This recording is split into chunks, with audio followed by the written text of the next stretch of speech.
Hello, BookTube friends. Happy spooky season. I'm so excited it's October. And we do have a pretty spooky little book to talk about today. We're going to talk about, sorry, my green screen's getting in the way, Jennifer Hillier, Jar of Hearts, which was the September read for the Black Hearts Book Club. And my lovely co-host, who I've never actually done a live show other than I think your birthday hangout with Katie Reads&Rants is here. Hello. So I'm really excited. And looks like we have a couple people. Very nice. Hello, Cool Gamer. Cape Cotter. Of course, Cape Cotter was in the group chat with us for this read. So feel free to chime in, Kevin and Stephen Corey. The same middle name. That's funny. Love it. Love it. Okay. All right. So my dog is going to be pacing. She's just going to keep walking behind me, and that's just I love it. Sorry. No, it's all good. I love it. She was at home alone all day, so she's being a little clingy now. That's okay. That adds to I love when I see people's pets in their videos. I absolutely love it. And actually, there was a recent video that I think Mark over at Book Time with Elvis did, and he looked at his dog. And as soon as he looked at his dog, I think Elvis barked or something. I don't know, but it felt practiced, but it wasn't. Like you could tell he was referencing the dog, and the dog kind of knew he was talking about him. So it was super cute. Yeah, she's trying desperately to be a part of things. Oh my goodness. She keeps pawing at my hand, throw my ball, play with me.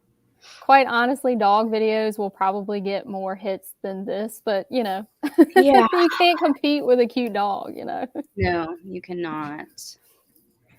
Okay. All right. Well, I guess we'll dive right into this. Katie, Yes. What was your impression of the book? And if you feel comfortable giving it a rating, you can do that too. Yeah, so I gave it 4 stars, a solid 4 stars. The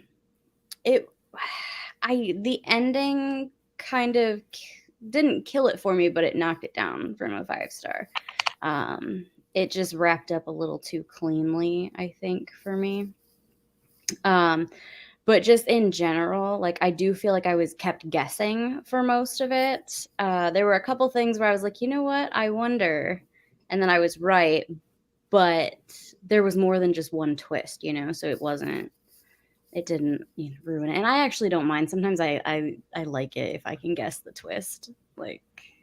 Yeah. I don't know. I'd rather that than the twist happens. And I'm like, but how? I don't understand. Right. I don't like when I have to go back and try to piece things together and reread. Just give me just enough to where I don't feel completely, stupid. But Right. Yeah, I really liked it too. It's an interesting thriller for me because I feel like, a lot of thrillers, if you read thrillers often, I don't want to say they all follow the same formula, but they are pretty formulaic. Yeah. I mean, you get to a point where if you've read, 2 or 3 in a row, you kind of just need a break from them. But this one, for me, it had a good mix of kind of horror in it too, because it was kind of graphic. It was a little more graphic than I think I'm used to with a thriller, which actually worked for this book. Oh, yeah. The description of cutting up the body. Yeah. That was rough. That was rough.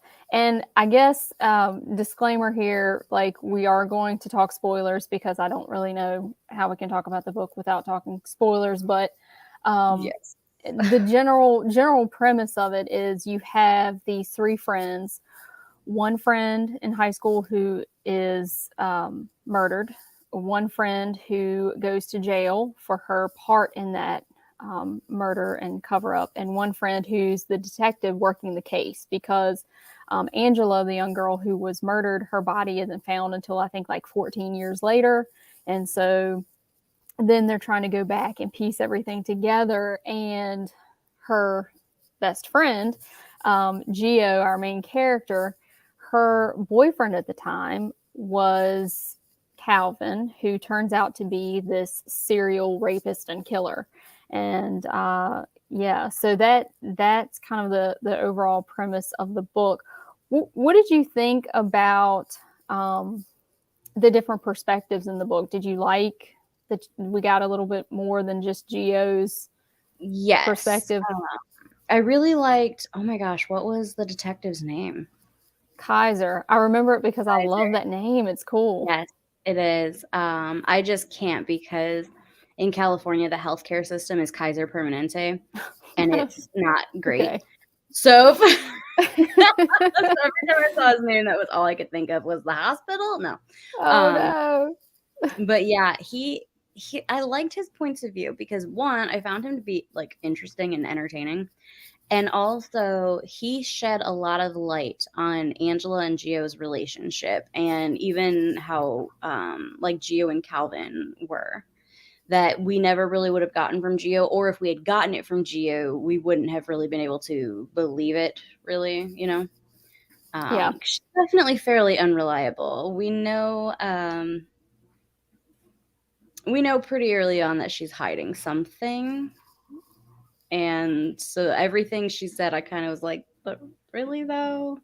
Right. So, yeah. What did you think she was hiding? Because when that first scene, like the initial scene is she is testifying in court against Calvin for Angela's murder. And as she is leaving the courtroom, he passes her that little note and it says, "You're welcome," with a heart on it. So Right. what did you think about that note? What did you think he's protecting her? I mean, so I got all kinds of Ted Bundy vibes from him. Just yes. with like how charming he was, and I wasn't sure. I knew it was something, but I was like, was she like the murderer? Did it actually happen that like she and Angela got in a fight and she did something? Was like, I assumed it was an accident at least, but I wasn't quite sure. What it ended up being, I was actually kind of okay with in the end. I don't know. Are we still avoiding spoilers? No, I mean you can go for it. I feel like you're right though. The ending was better than what I thought, because initially when he passed her that note, I thought, okay, I can kind of maybe see that there was some competition there between Gio and Angela. And you know, maybe a little bit of frenemies there, which actually as the book goes on, we do kind of see that. We do see that dynamic between them. You know, of course, Right. you know, teenage girls, they're catty, and we definitely see that with Angela. So in my mind, I was thinking, well, she must have said something to Calvin that he took to mean get rid of her, you know. Yes. And then, you know, he doesn't bring that out in the trial, so he's kind of, you know, concealing that. He's kind of protecting her. But yeah, the ending that it turns out Angela was his first rape victim, and that it was, you know, the start of his, you know, serial killing career. Yeah.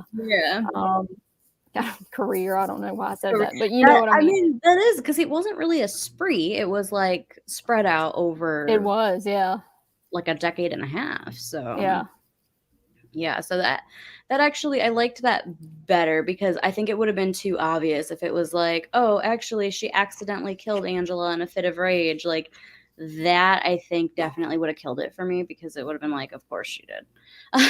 Yeah. That would have been predictable. More of a desecration situation, I guess, is what she's actually guilty of. Yes, for sure. So so what, I guess, speaking to that, what was your whole viewpoint on Gio, and how did your opinion of her change by the end of the book? See, I kind of liked her, even with the desecration situation. She just like she compartmentalizes very well, which is something that I have always done. And it's like, okay, this is the problem. This is how we have to solve it. Just let me get it done then if you can't handle it. And it's a lot, but but I have like a grudging respect for her for being able to just power through while her boyfriend's like vomiting in the corner. Um and especially because he's the one, I'm like, I'm sorry, you raped and murdered Yeah. her, but you can't cut her up. Come on, dude. Like, Yeah. at least own up to your, I don't know. I don't know. Yeah, I kind of see what you're saying, in that she's like pragmatic about the situation at a certain point. Like obviously she Mhm. deals with her grief later on. Like her Yeah, grief over her friend is reflected, in her life for sure. But right, it in the moment, she's kind of able to just like suck it up and do what right. at the time she thinks needs to be done. What's funny is at the beginning of the book, I liked Geo and I was like sympathetic towards her because, obviously she was in this abusive relationship with Ted Bundy, Yes, basically. basically. And when I found out that it was actually Geo who does the dismembering, in order to hide her friend's body, that really that completely changed things for me and I was less sympathetic.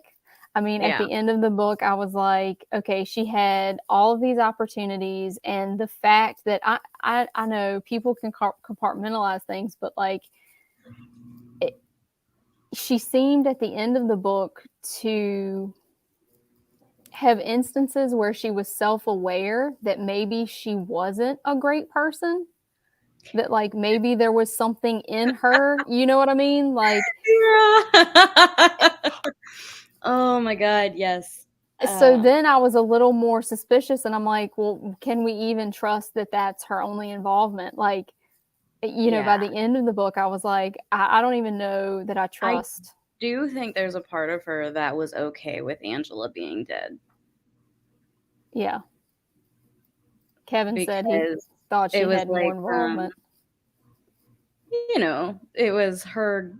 She got rid of her competition, basically. She got rid of this love-hate relationship, essentially. So, yeah, I still kind of wonder a little bit, but I think that's the cool part though about the ending. Like the fact that I was still kind of wondering, like yeah, I like that. And the yes. fact that, and Kevin's bringing up the kid because by the end she's pregnant with Yeah, I didn't Kaiser's like that.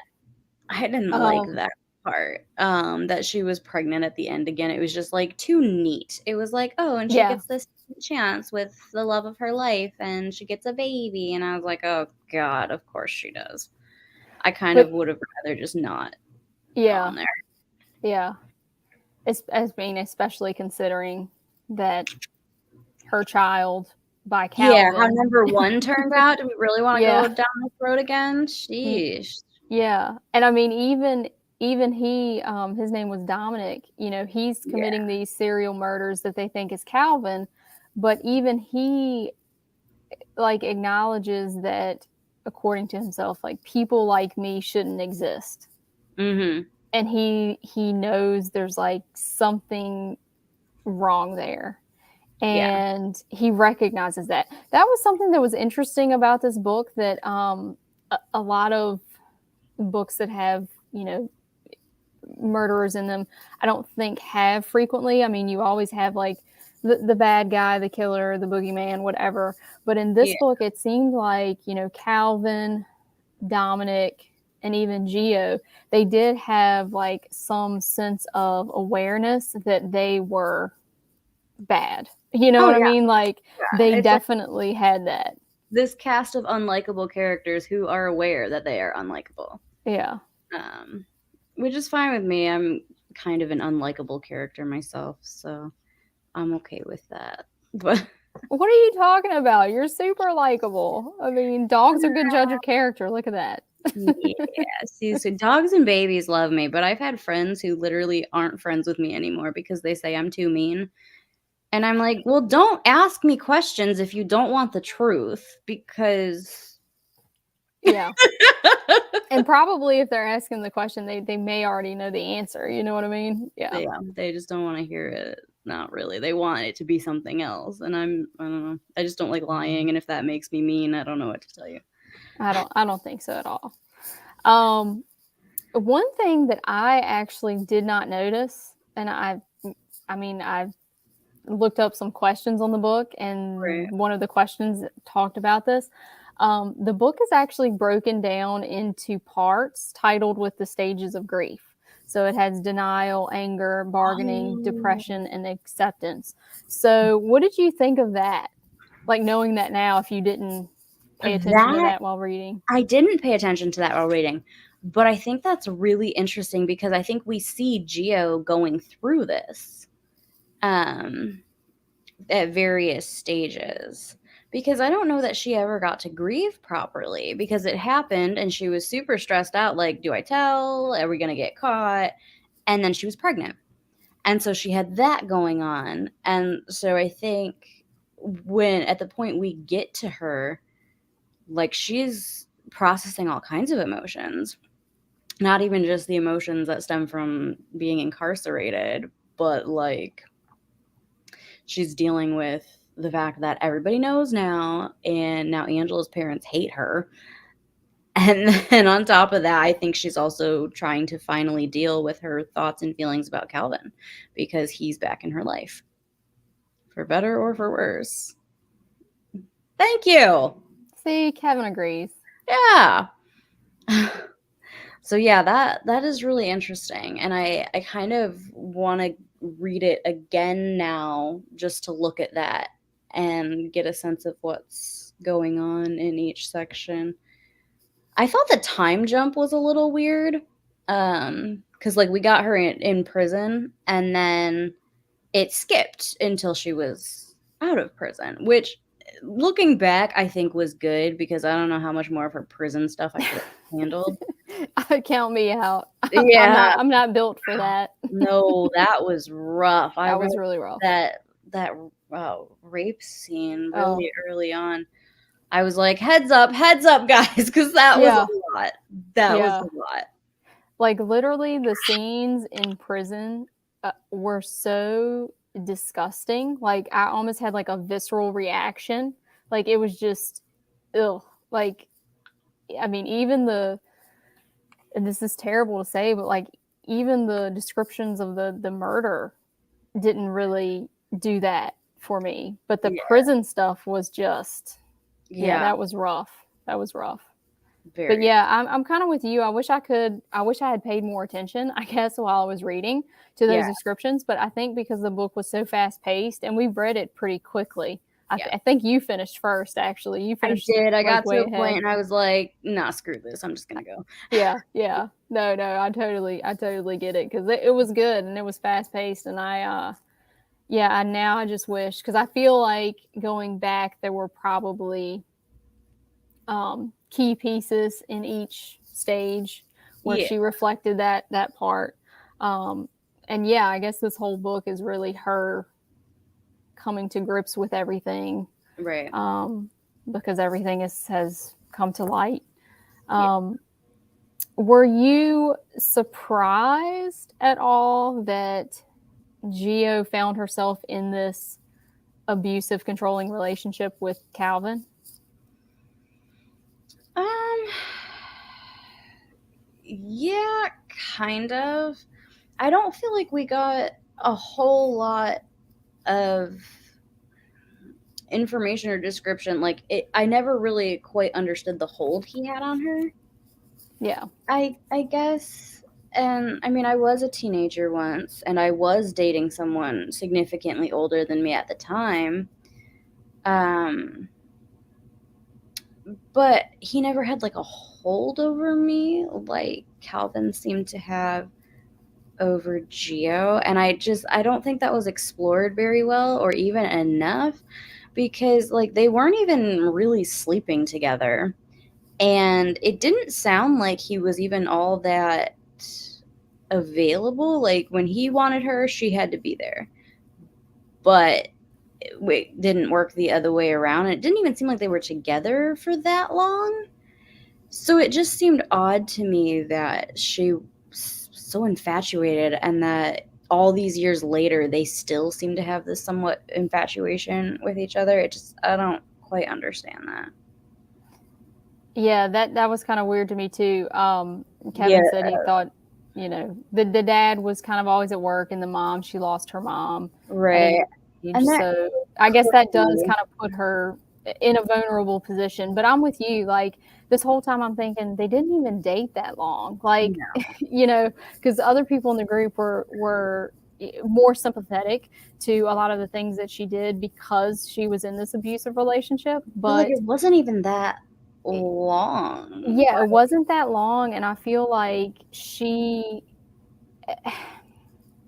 I'm with you, I didn't see the connection. Mm-mm. The only connection that I could come up with as to why Calvin seemed, even after so many years, like still connected to her is that of this murder. Like basically this event is the thing that kind of bonded them together in a sick way. Right. And kind of, I think too, Calvin may have been a little scared of her Yes. because when it Um, describes her taking charge, like he seems a little bit freaked out. so I learned this word from a friend of mine. Scaroused. You are both scared and aroused by something. Okay. And I kind of feel like that was him. Yeah. Because we know he is kind of, a sicko. Yeah. He likes to hurt people, and that gets him off. So I feel like there was a little bit of that happening. Yeah. But I don't understand her like obsession with him. Yeah. I didn't get that either. He's older, I guess, but that just didn't seem to be enough for me. Yeah. But to each their own. What did you make of the Kat character? So her prison friend Kat, who was like the older lady that she ended up being roommates with. That was kind of sweet, actually. Yeah. That was one area where I actually really liked Gio, was how dedicated to this woman she was, and how she was like, no, you are not going to die in here. I'm going to get you out, and I'm going to take you home. That is where I think you really see Gio's human like side, like her humanity and who she is, which is nice. And I know like her mom died of cancer, so she had an even bigger connection to Kat. I don't even remember that much about why Kat was even in prison to begin with. I don't either. I don't think it was maybe an armed robbery or something, but I don't think anyone got hurt or drunk. Was it drunk driving? Maybe it was drunk driving and someone got killed in an accident. I don't know. It wasn't anything like she, murdered 12 people. Right. It wasn't anything like that. But yeah, I really liked that dynamic because that was kind of like you say, that was like, showing her humanity and a break from all of the, Right. You see that she's not just stuff. Like a robot who makes a list and then checks everything off. She actually does feel. Okay. Drunk drive, yeah. So she did kill someone in a drunk drive. Thank you. Yeah. Thank you, I can depend on Kevin to remember things about these books. It's so funny because, a lot of times you do a live show like weeks after you finished a book. Yeah. And a lot of times I'll go back and like try to reread and like make some notes, and I have no notes at all. I just didn't get to it. Since I finished this book, I flew back to California, packed all my stuff up, closed on my house, drove all the way back to Michigan, unpacked, and then started a new job. It's lucky you remember a character name, really. I mean, at this point, like, oh my gosh, you drove from California to Michigan? How long did that take? I did it twice. I drove from California to Michigan with my car at the beginning of August, and then at the beginning, mid-September, I flew back and then drove all my stuff back. Yeah, so I've done that trip twice in the last 2 months. Oh my gosh. Wow. And it was a lot. Well, I'm glad you're settled now. Oh, That me is, too. yeah, that and moving is stressful enough. Like, I just know every time I move, I end up like throwing like tons of stuff away because I just don't want to deal with it. Like, I started packing up the truck, and I was like, you know what? I'm not dealing with all this. So I threw everything in a big pile, and I called Junk Man. I don't know if they have those everywhere, but they have them in California. Yep. And he rolled out, and he was like, yeah, I'll give you this for it. I said, I don't care. Just sure, take it. Take it. I just can't leave it. So Absolutely. Oh. So Kevin asked, was it ever explained why Calvin came back the night he raped her? He was leaving. So why did he come back? I think, correct me if I'm wrong, guys. I think the reason Calvin came back is because of the murders that Dominic was doing. I think he was scared, supposedly scared for Gio. Wasn't he like coming back because he was scared for her? I thought he was asking about after they murdered Angela, when he came back and like raped Gio and she got pregnant. Yeah. I thought that's what he was asking about. Well, yeah, I would assume that was just a way to show his dominance because he had showed that he was kind of weak in front of her. Yeah. And he had to put himself back on top or whatever. Yeah. Reassert himself, I guess. Yeah, because I know there was like something of a conversation, and I don't remember if he like was asking her to leave with him or what they were actually talking about, but I just remember what resulted. Yeah. That poor kid. Oh my God, he never had a chance. So speaking of that, do you think that Dominic was the result of nature or nurture? Oh, I'm going to have to do the cop-out answer and say a bit of both. Yeah. Because I think with the right environment, even people who might have like a predilection for violence could, in fact, be saved or something. But there's definitely something to who his parents were in all of that. But then also, did he always feel that way, or was it once he found out who his parents were that triggered that in him? I don't know, because nothing was really happening until he started writing his mom in jail, in which case everything would have come out about his parentage. So I don't know. Yeah, that's a tough one. Yeah. Because I'm with you. If he had not figured out who his parents were, if he just thought his adoptive parents were his real parents, and granted, they turned out to be not great, parents for him. They split up, and it was a volatile situation. But if he had just believed they were his real parents, would he have had these same issues? I don't know, because there is something to, I think now they've done some research, and like people who commit these heinous crimes, some of them do have common attributes in their brain, like certain parts of their brain are underdeveloped, and that could be hereditary. So there could be an element of that there as well. But yeah, hard to say. And that whole situation, with Gio, maybe she had the propensity to turn out even worse than she did if not for her father. Her father was great. Like he was such a support for her.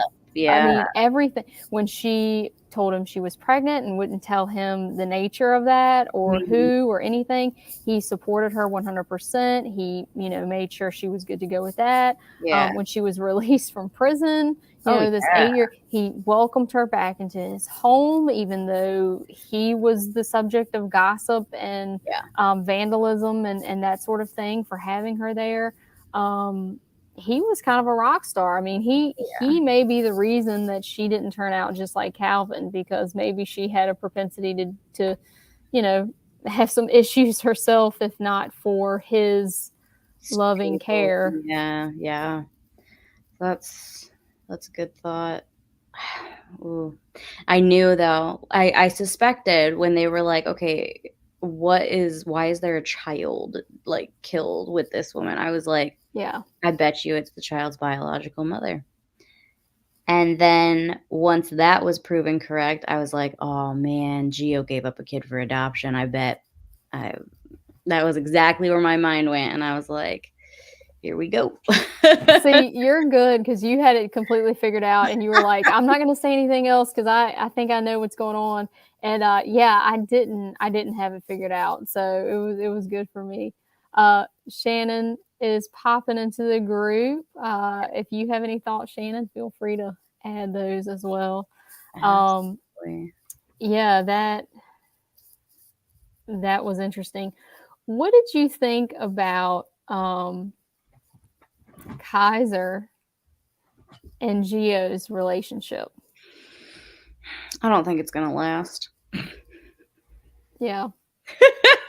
I think that he has an idea in his head of who she is based on who she was at, I don't know, 15, 16. And I don't think she's that person at all anymore. And I don't think he knows who she is. But I think he's rolling with it anyway. And I don't think he's going to be enough for her. I think, well, think about who she was engaged to. A very powerful, wealthy man. And I don't know. I don't think prison changed her that much. Yeah, I thought it was really weird because, he's supposed to be this detective, right? And Mhm. he was keeping tabs on her the entire time she was in prison. Yeah. And, you know, I don't know about the regulations there, but I just know here that if you're a law enforcement officer, you cannot have associations with known felons. Yeah. So the fact that he kind of sought out that relationship again. I'm with you. It's like he's obsessed with this idea of who she is, because that's great. You've got like a list of what she had for breakfast the whole 5 years she was in prison, but Yeah. like you have no clue like who her associates are now, because she was basically doing business with that lady Ella in prison, who's Oh, the yeah. organized crime connection. Like, Yeah.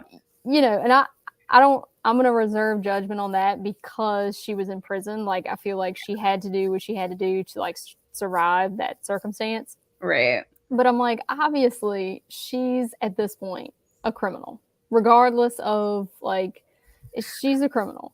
Yeah. And yeah, that was kind of weird, but I kind of liked that element of will they, won't they? Yes, that definitely added something to it.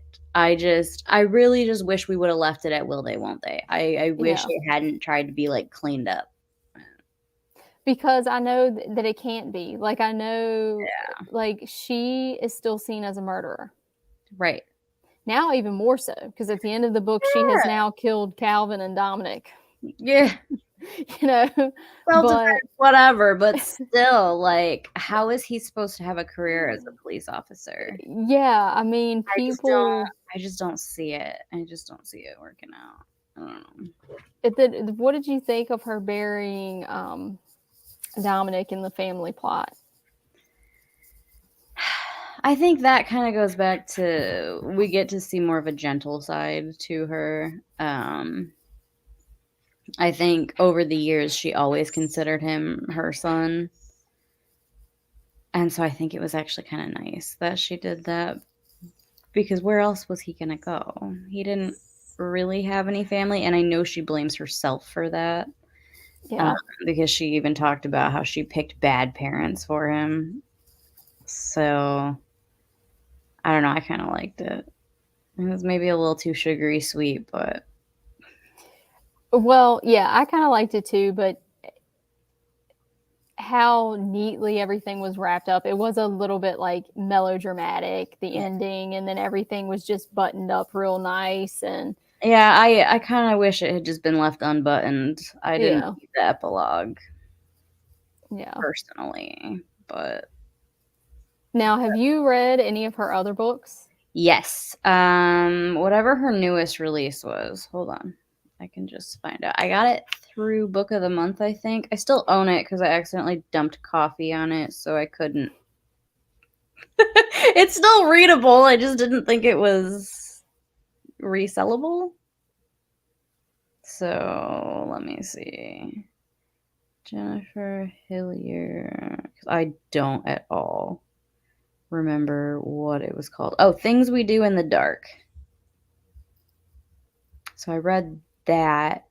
I read that right before I sent you the list of like 6 books or whatever that I was interested Nice. in. Yeah. And that's why that ended up on the list, because I really liked Things We Do in the Dark. And then I think Little Secrets I have on hold at the library right now. But yeah, I liked the twists and stuff in Things We Do in the Dark, and it's very, very different from Jar of Hearts. Okay. Nice. So Good to know, because sometimes those authors get into a rhythm and they yeah, just kind of churn them out. So it's good to hear that her other books, because I'm really interested to read her other books now. yeah, Yeah. yeah. Because I like, for me, it doesn't have to be a 5-star read to want to read more. There are books that I give 3 stars to that I enjoyed. I just don't think it was necessarily quality writing. So, Right. would you stop squeaking? I'll help you when I'm done. Uh, she threw her ball under the couch because Oh it's no. the game. So Well, I actually don't have any other questions. no. Is there anything else you wanted to throw out there, Katie, and say about the book, or about something you're reading now, or something you've got coming up on your channel? I know you're kind of My channel that I've been on hiatus from for a very yeah. long time. Any updates? Any you coming back? I would like to. I'm going to try to. I just don't know if it's even going to last, because I'm working and then I'm taking 6 classes starting in Oh January. my gosh. So, yeah, so I just don't know if I'm going to be able to do all 3 of those things, and the stuff Yeah. that, generates income has to come before Absolutely. Yeah. No, YouTube. I totally get that. So I might. That's why I'm sitting here debating, because I'm like, come January, it's not going to happen. So I'm like, do I Right. even want to bother right now then? Yeah. Because I have to figure out what I'm going to do for a background, and I have to figure out where I'm going to put my lights. I have to put them back together. It's just a whole mess. It's a whole mess. I do have a bunch of footage from my trips, though, that I might put together as a vlog and throw that up. That could be cool. Yeah, I mean, it was a lot Yeah. of really pretty country. So, because I drove through California, Nevada, Utah, Wyoming, and then all the flat states that all look the same. Nice. Nice. Yeah, that would be really cool, because I don't know that I'd want to actually drive that far, but I would love to see the scenery. I've done the Michigan to California trip 3 times now, and then I did Delaware to California once. Oh wow. Yikes. And then I don't know, I've crisscrossed this country so many times. When I was 17, I moved from Michigan to Arizona, so I did that. And then I moved from Arizona to Ohio, so I did that. And then I was in Charleston, South Carolina for a few months, and I drove all the way back to Michigan after that. Oh my gosh. Well, look, I feel super special that you came on this live because you have like literally so much going on right now. So thank you so much. Oh, no, thank you for asking me to co-host. I had a lot of fun. Yeah, I had a lot of fun, and thanks to you guys that tuned in.